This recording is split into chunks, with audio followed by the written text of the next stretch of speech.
Film की शुरुआत में हम एक लड़के को देखते हैं जिसका नाम मिताया है। वह सब स्टेशन के अंदर डरा हुआ खड़ा है, जैसे वह किसी भूल भुलैया में फंस गया हो। जब भी वह एग्जिट नंबर 8 से आगे जाने की कोशिश करता, वह घूमकर फिर उसी जगह पहुंच जाता। हर बार उसकी नजर एक आदमी पर पड़ती जो बिना कुछ बोले चुपचाप चलता रहता। डर के बावजूद मिताया ने सोचा कि वह उससे रास्ता पूछेगा, लेकिन जैसे ही वह पीछे मुड़ा, वह आदमी उसके ठीक पीछे खड़ा था और अजीब तरीके से मुस्कुरा रहा था, मानो उसने मिताया के मन की बात पढ़ ली हो। मिताया इतना डर गया कि उसने कुछ भी नहीं पूछा और आगे की तरफ दौड़ पड़ा। तभी उसकी नजर एक बोर्ड पर पड़ी जिस पर लिखा था एग्जिट 0, लेकिन उसके ऊपर लगे बोर्ड पर एग्जिट 8 लिखा था। यह देखकर वह और भी परेशान हो गया। उसने बाहर निकलने का रास्ता ढूंढने की कोशिश की, एक बार, 2 बार, यहाँ तक कि सैकड़ों बार, लेकिन हर रास्ता ऐसा लग रहा था जैसे दरवाजे सिर्फ दिखावे के लिए बने हों। वह उसी भूल भुलैया में बार बार घूमता रहा। उसने इमरजेंसी कॉल करने की भी कोशिश की, लेकिन किसी भी एग्जिट पर लगा इंटरकॉम काम नहीं कर रहा था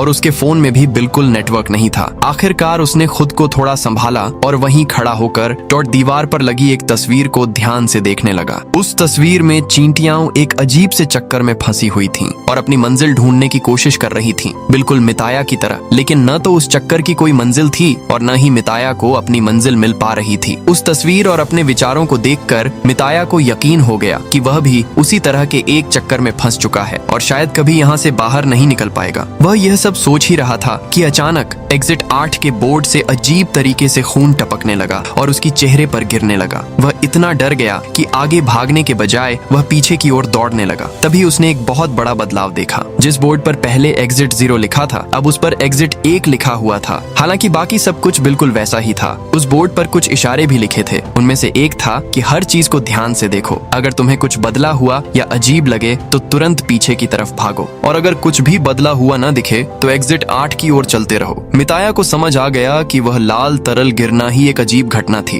डर के मारे वह पीछे भागा था, इसीलिए वह एग्जिट 0 से एग्जिट 1 तक पहुंच गया था। यह सोचकर उसके मन में एक उम्मीद जगी कि शायद वह जल्द ही यहाँ से बाहर निकल सकेगा। अब वह फिर से एग्जिट 8 की ओर बढ़ने लगा। उसे रास्ते में कोई बदलाव नजर नहीं आया, इसलिए वह आगे बढ़ता रहा। लेकिन जैसे ही वह फिर से एग्जिट 0 वाले बोर्ड तक पहुंचा, वह हैरान रह गया। जहाँ पहले एग्जिट 1 लिखा था, वहाँ फिर से एग्जिट 0 दिखाई देने लगा। इसका मतलब था कि उससे कोई गलती हो गई है। उसे समझ आ गया कि यह भूल भुलैया एक खेल की तरह है। जैसे खेल में एक छोटी सी गलती सब कुछ खत्म कर देती है और खिलाड़ी फिर से शुरुआत पर आ जाता है, वैसे ही उसकी ये गलती उसे फिर से शून्य पर ले आई थी। अगर उसे अपनी जान बचानी है तो इस खेल के नियमों को समझकर बहुत संभल कर आगे बढ़ना होगा। कुछ सोचकर उसने अपना मोबाइल निकाला और हर छोटी बड़ी चीज की तस्वीरें लेने लगा, ताकि अगली बार गुजरते समय वह बदलाव पहचान सके। उसने उस आदमी की भी तस्वीर ले ली जो बार बार एग्जिट 8 के नीचे से गुजरता था। अब तक उसे कुछ भी अजीब या बदला हुआ नहीं दिखा, इसलिए वह आगे बढ़ता गया। जब वह दूसरे एग्जिट बोर्ड तक पहुंचा तो उस पर सच में एग्जिट 1 लिखा था। इसका मतलब उसकी सोच सही थी। पहले कुछ नहीं बदला था और वह पहला स्तर पार कर चुका था। अब दूसरे स्तर के लिए उसे फिर से उसी रास्ते से गुजरना था और किसी बदलाव को ढूंढना था। वह आगे बढ़ा और जैसे ही तस्वीरें देखकर फर्क समझने के लिए मोबाइल निकाला तो उसने देखा कि मोबाइल की सारी तस्वीरें धुंधली हो चुकी थीं। कुछ भी साफ दिखाई नहीं दे रहा था। तभी उसे समझ आया कि इस खेल को जीतने के लिए उसे सिर्फ अपने दिमाग का सहारा लेना होगा। वह यही सोच रहा था कि उसने देखा जो आदमी हमेशा एग्जिट 8 के नीचे से गुजरता था, वह अब वहीं खड़ा था। उसे तुरंत एहसास हो गया कि यही असली बदलाव है। डर के मारे वह तुरंत पीछे की ओर भागा, लेकिन डरावनी बात यह थी कि वह आदमी उसके पीछे ऐसे आने लगा जैसे वह चल भी नहीं रहा हो, फिर भी तेजी से पास आ रहा था। और जब भी मिताया पीछे मुड़कर देखता, वह आदमी उसके बिल्कुल पीछे आ चुका था। डर के मारे मिताया जमीन पर गिर पड़ा। जब वह संभल कर उठा तो उसने देखा कि वह फिर से एग्जिट 0 वाले बोर्ड के पास पहुंच चुका था, लेकिन अब उस पर एग्जिट 2 लिखा हुआ था। वह आदमी वहां नहीं था। इसका मतलब था कि वह एक और स्तर पार कर चुका है। 2 स्तर पार करने के बाद मिताया का आत्मविश्वास और बढ़ गया। अब वह पूरे ध्यान से हर चीज को याद रखने और छोटे से छोटे बदलाव को पकड़ने लगा। वह उसी भूल भुलैया में फिर से घूम रहा था कि अचानक उसे एक लॉकर के अंदर से किसी बच्चे के रोने की आवाज सुनाई दी। डरते हुए उसने लॉकर खोला और अंदर का दृश्य देखकर उसकी रूह कांप गई। वह दृश्य दिखाया नहीं गया, लेकिन मिताया डर के मारे तुरंत पीछे की ओर भागा। इस तरह उसने तीसरा स्तर भी पार कर लिया। अब एग्जिट 0 वाले बोर्ड पर एग्जिट 3 लिखा हुआ था। उसने सोचा कि अब सिर्फ 5 स्तर और बचे हैं और फिर वह इस डरावने सपने से बाहर निकल जाएगा। वह दोबारा एग्जिट 8 की ओर बढ़ा और हर चीज को और भी ध्यान से देखने लगा। इस बार उसे ऐसा महसूस हुआ जैसे कोई उसे रास्ते में देख रहा हो। जब उसने दीवार पर लगी तस्वीरों की ओर देखा तो उन तस्वीरों में मौजूद लोग अपनी आंखें घुमाकर उसी की तरफ देख रहे थे। यह समझते ही वह फिर से तेजी से पीछे की ओर भागा। आखिरकार एग्जिट बोर्ड बदल गया और उस पर एग्जिट 4 लिखा दिखाई दिया। इसका मतलब था कि वह 4 स्तर पार कर चुका था। वह बहुत खुश हो गया। आधा खेल वह जीत चुका था, लेकिन खुशी के साथ साथ उसकी घबराहट भी बढ़ रही थी, क्योंकि उसे पता था कि एक छोटी सी गलती भी उसे फिर से शून्य पर पहुंचा सकती है। वह फिर से एग्जिट 8 की तरफ चल पड़ा। वह अब भी गलियारे से गुजर ही रहा था कि अचानक उसका फोन बज उठा। उसने देखा कि कॉल उसकी गर्लफ्रेंड की थी। ये कॉल उसे अजीब लगी, क्योंकि कुछ ही दिन पहले दोनों ने एक दूसरे से अलग होने का फैसला किया था। मिताया ने जैसे ही फोन उठाया उसे पता चला कि वह पिता बनने वाला है। उस लड़की ने यह फैसला पूरी तरह मिताया पर छोड़ दिया था। अगर मिताया इस बच्चे को अपनाना चाहता है तो वह लड़की भी उसके पास वापस आने के लिए तैयार है। यह सुनकर मिताया का दिल अजीब सा महसूस करने लगा। उसे कुछ दिन पहले की एक घटना याद आई। वह ट्रेन में सफर कर रहा था जहां एक छोटा बच्चा रो रहा था। एक आदमी ने उस बच्चे और उसकी माँ को डांटना शुरू कर दिया था। मिताया का मन हुआ था कि वह उस बच्चे और उसकी माँ के लिए खड़ा हो, उस आदमी को कुछ कहे, लेकिन उसमें हिम्मत नहीं थी। वह चुप ही रहा। अब उसके मन में सवाल उठा, जब वह उस समय बोलने की हिम्मत नहीं जुटा पाया तो वह अपने ही बच्चे की जिम्मेदारी कैसे उठाएगा। वह पूरी तरह उलझन में पड़ गया। इसी सोच में उसने फोन काट दिया और जैसे ही कॉल खत्म हुई .exit बोर्ड, जिस पर अभी एग्जिट 4 लिखा था, फिर से बदलकर एग्जिट 0 हो गया। दरअसल उससे बहुत बड़ी गलती हो चुकी थी। उसे पहले से पता था कि इस भूल भुलैया में मोबाइल का नेटवर्क काम नहीं करता। ऐसे में उसकी गर्लफ्रेंड का फोन आना सबसे बड़ा बदलाव था, लेकिन वह इस बदलाव को समझ नहीं पाया और पीछे नहीं लौटा। नतीजा ये हुआ कि जहां वह आधा खेल जीत चुका था, वहीं से वह फिर से शून्य पर आ गिरा। अब उसे पूरा खेल दोबारा शुरू करना था। यह सोचकर मिताया इतना परेशान हो गया कि वह वहीं बैठ गया और जोर जोर से चिल्लाने लगा। उसे इस भूल भुलैया को पार करना ही था, लेकिन अब उसके अंदर कोई हिम्मत या उत्साह नहीं बचा था। वह जैसे थके हुए कदमों से आगे बढ़ता रहा, पर अब उसे यहाँ कुछ भी अलग दिखाई नहीं दे रहा था। गलियारे में एक मोड़ लेते ही उसे एक बच्चा दिखा। वह घबराकर तुरंत पीछे की ओर भागा, लेकिन एग्जिट बोर्ड पर अब भी एग्जिट 0 ही लिखा था। इसका मतलब था कि वह बच्चा कोई बदलाव नहीं था। तभी पता चला कि वह बच्चा भी मिताया की तरह इस भूल भुलैया में फंसा हुआ है और बाहर निकलने की कोशिश कर रहा है। मिताया ने उस आदमी को भी देखा जो हमेशा सूट और जूते पहनकर उसके सामने से गुजरता था। अब मिताया को समझ आया कि वह आदमी भी इस जगह का हिस्सा नहीं है, बल्कि उसी की तरह यहाँ फंसा हुआ है और रास्ता ढूंढ रहा है। दिखाया गया कि वह सूट वाला आदमी और वह बच्चा मिलकर काम करते थे। उन्हें इस भूल भुलैया में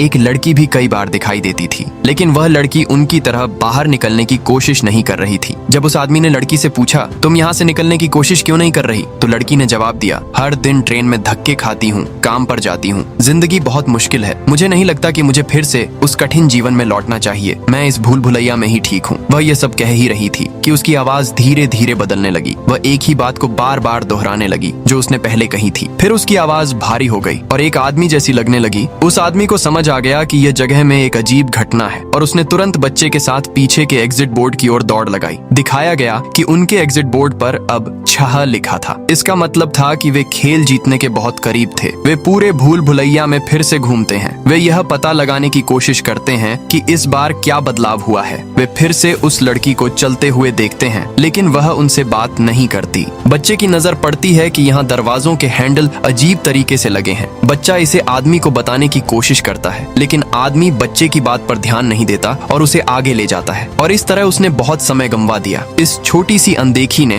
पूरा खेल पीछे कर दिया और उनका एग्जिट बोर्ड फिर से 0 पर आ गया। इसका मतलब था कि वे खेल हार गए और अब उन्हें फिर से शुरू करना होगा। वह आदमी अब टूट चुका था, थक गया था। उसने जोर से चिल्लाया, लेकिन यहाँ से बाहर निकलना जरूरी था, इसलिए वह फिर से खेल खेलने के लिए तैयार हो गया। उसने बच्चे का हाथ पकड़ लिया और भूल भुलैया में फिर से चलने लगा। दिलचस्प बात यह थी कि अब उसने ऊपर जाने का एक रास्ता भी देखा। वह बहुत खुश हुआ। वह सीढ़ियां चढ़कर ऊपर जाना चाहता था, लेकिन बच्चा बार बार समझा रहा था कि यह सिर्फ एक खेल है, यह एक अजीब घटना है, हमें नियमों के अनुसार वापस मुड़ना होगा। लेकिन वह आदमी बच्चे की बात नहीं मानता और सीढ़ियां चढ़ गया और इसके कारण वह आदमी इस भूल भुलैया में फंस गया। बच्चा जो एग्जिट बोर्ड की ओर गया था ने देखा कि अब एग्जिट बोर्ड पर 0 की जगह 1 लिखा था। इसका मतलब था कि बच्चा सही था। वो सीढ़ियां असली रास्ता नहीं थीं, यह सिर्फ एक अजीब घटना थी। बाहर निकलने का कोई रास्ता नहीं था। अब बच्चा समझ चुका था कि वह आदमी हमेशा उन सीढ़ियों पर फंसा रहेगा। खैर, कहानी फिर मिताया पर लौटती है, जहाँ उसने वह बच्चा देखा। मिताया को समझ आ गया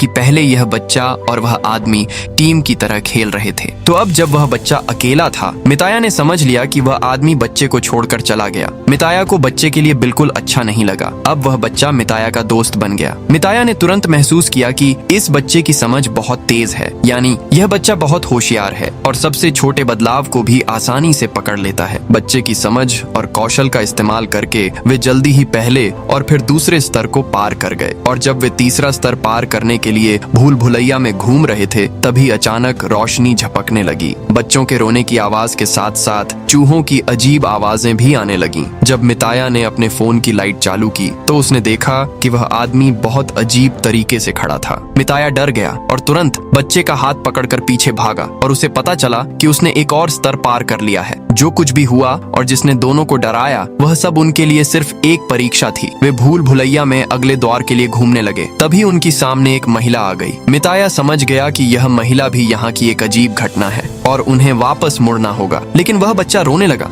और उस महिला की ओर बढ़ गया। बच्चा बहुत भावुक हो गया था, तो मिताया ने उसे उठाया और पीछे की ओर दौड़ लगा दी। इस तरह वे एक और स्तर पार करने में सफल हुए। लेकिन इस स्तर को पार करके आधा खेल जीतने के बावजूद मिताया खुश नहीं था, क्योंकि वह उस बच्चे की चिंता करने लगा था जो अपनी माँ से दूर था। उसे उस बच्चे पर दया आई तो उसने उसका हाथ कसकर पकड़ लिया और खुद से वादा किया कि वह बच्चे को उसकी माँ तक पहुँचाएगा। अगली बार जब वे भूल भुलैया में घूम रहे थे तो हैरानी की बात यह थी कि उन्हें यहाँ कोई बदलाव दिखाई नहीं दिया। लेकिन बच्चे की नजर गई एग्जिट 8 वाले बोर्ड पर जो ऊपर लगाया गया था। इस बार उस पर 8 उल्टा लिखा था। इतना छोटा सा बदलाव जो किसी से छूट सकता था, बच्चे की नजर में आया। वे तुरंत पीछे मुड़े और इस तरह छठा स्तर भी पार कर लिया। अब सिर्फ 2 स्तर बचे थे। मिताया जान गया कि इन दोनों स्तरों के बाद वह इस भूल भुलैया से मुक्त हो जाएगा। वह अपने दुनिया में वापस लौट जाएगा। लेकिन उसे समझ नहीं आ रहा था कि उसके अंदर के भाव इतने अजीब क्यों महसूस हो रहे हैं। जैसे ही उसने भूल भुलैया में फिर से घूमना शुरू किया,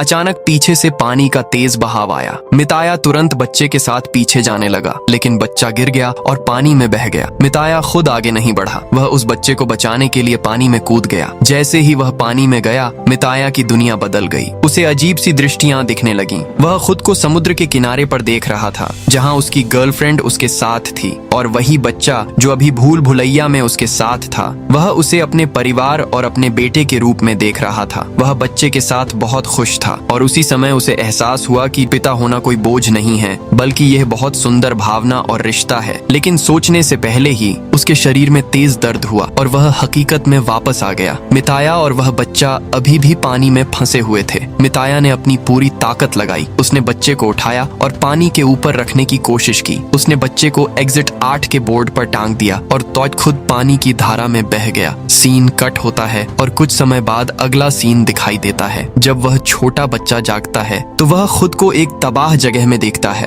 बच्चा पीछे मुड़ता है। हैरानी की बात यह थी कि बच्चा अब भी सभी रास्तों और नियमों को याद रखता था। जब वह पीछे मुड़ा तो एग्जिट बोर्ड पर 7 लिखा दिखाई दिया, जिसका मतलब था कि उन्होंने एक और स्तर पार कर लिया। बच्चे को पता था कि अब केवल आखिरी स्तर ही बचा है जिसे उसे पार करना था, लेकिन अब मिताया उसके साथ नहीं था। दूसरी तरफ हमें दिखाया गया कि मिताया भी आखिरकार अंतिम स्तर यानी 8वें स्तर तक पहुंच चुका था। जब उसकी गर्लफ्रेंड ने कॉल उठाई, मिताया ने कहा, मैं यह जिम्मेदारी लेने के लिए तैयार हूँ। मिताया को एहसास हुआ कि वह पिता बनने के लिए तैयार है। अब मिताया मेट्रो के अंदर गया, लेकिन अजीब बात यह थी कि वह मेट्रो के अंदर सब चीजें ऐसे देख रहा था जैसे उसने इन्हें पहले भी देखा हो। थोड़ी ही देर में यहाँ एक बच्चा रोने लगता है और एक आदमी उस बच्चे और उसकी माँ को डांटने लगता है। ये वही दृश्य था जो हमने पहले मिताया के दिमाग में फिल्म की शुरुआत में देखा था। मिताया ने चारों ओर देखा। सभी लोग अजीब थे। वे अपने अपने फोन में व्यस्त थे और इसी दृश्य ने मिताया का दिल तोड़ दिया। उसने समझ लिया कि इस बार भी वह खेल के जाल में फंस गया है। उसने स्तर 6 पार करने के बाद स्तर 7 को क्लियर नहीं किया था